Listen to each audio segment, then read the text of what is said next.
നമസ്കാരം. ശബരിമല ശാസ്താവിൻ്റെ സ്വർണം അടിച്ചുമാറ്റിയ കേസിൻ്റെ അന്വേഷണം ഏതാണ്ട് 5 മാസം കഴിയുമ്പോഴും എങ്ങും എത്താതെ നിൽക്കുകയാണ്.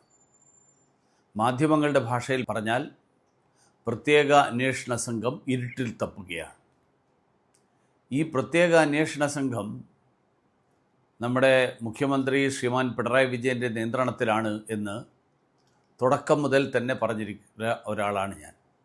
കാരണം സംസ്ഥാന ആഭ്യന്തര വകുപ്പിന് കീഴിലുള്ള ഉദ്യോഗസ്ഥന്മാരാണ് ഇവരെല്ലാവരും. ഇവരെല്ലാവരെയും എങ്ങനെ വേണമെങ്കിലും നിയന്ത്രിക്കാൻ മുഖ്യമന്ത്രിക്കും അദ്ദേഹത്തിന് ഓഫീസിനും സാധിക്കും. അതിൻ്റെ ഒന്നാന്തരം ഉദാഹരണമാണ് ശബരിമല തന്ത്രിയുടെ അറസ്റ്റും ഇപ്പോൾ അദ്ദേഹത്തിന് ലഭിച്ചിട്ടുള്ള ജാമ്യവും.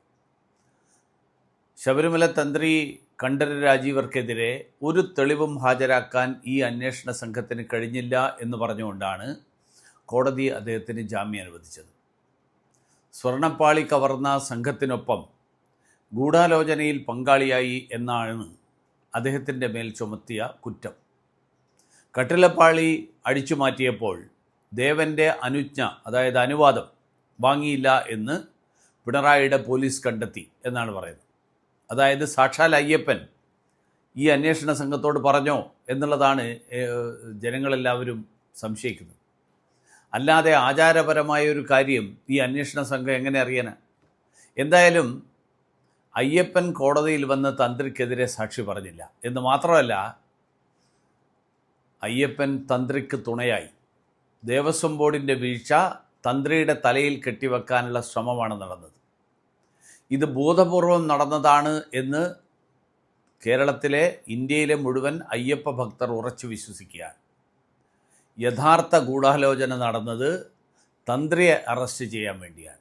അതിൽ അന്വേഷണ സംഘവും മുഖ്യമന്ത്രിയുടെ ഓഫീസും ഒക്കെ പങ്കാളികളാണ്.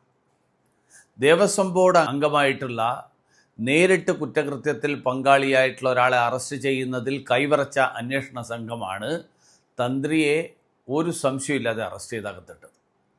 2019 പാളികൾ കൊണ്ടുപോകുന്ന നിർണായക മഹസറിൽ തന്ത്രി ഒപ്പുവെച്ചിട്ട് പോലുമില്ല എന്ന് നമ്മളൊന്ന് ഓർക്കണം.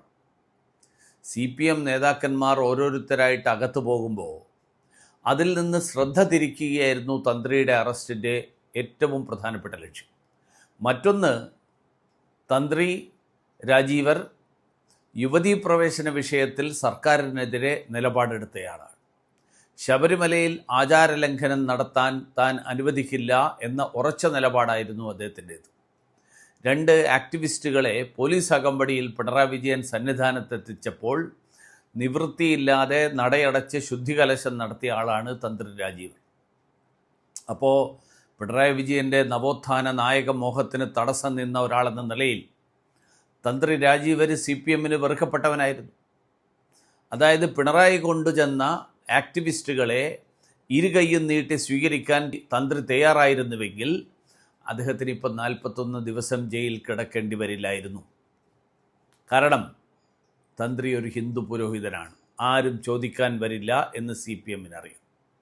ഏതെങ്കിലും മുസ്ലിം, ക്രിസ്ത്യൻ മതപണ്ഡിതരെയോ പുരോഹിതരെയോ ഇങ്ങനെ അടിസ്ഥാനരഹിതമായിട്ടുള്ള ആരോപണങ്ങൾ ഉന്നയിച്ചുകൊണ്ട് ജയിലിലിടാൻ പിണറായിക്ക് ധൈര്യം ഉണ്ടാവുമോ? തീവ്രവാദ കേസിൽ ജയിലിൽ കിടന്നവർക്കായിട്ട് പോലും കണ്ണീരൊഴുക്കിയ ആളുകളാണ്.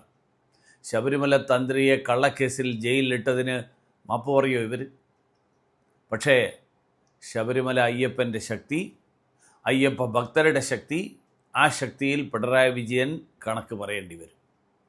അതാണിപ്പോൾ യുവതീ പ്രവേശന വിഷയത്തിൽ നിലപാട് പറയാൻ സുപ്രീം കോടതി ആവശ്യപ്പെട്ടിരിക്കുന്നത്.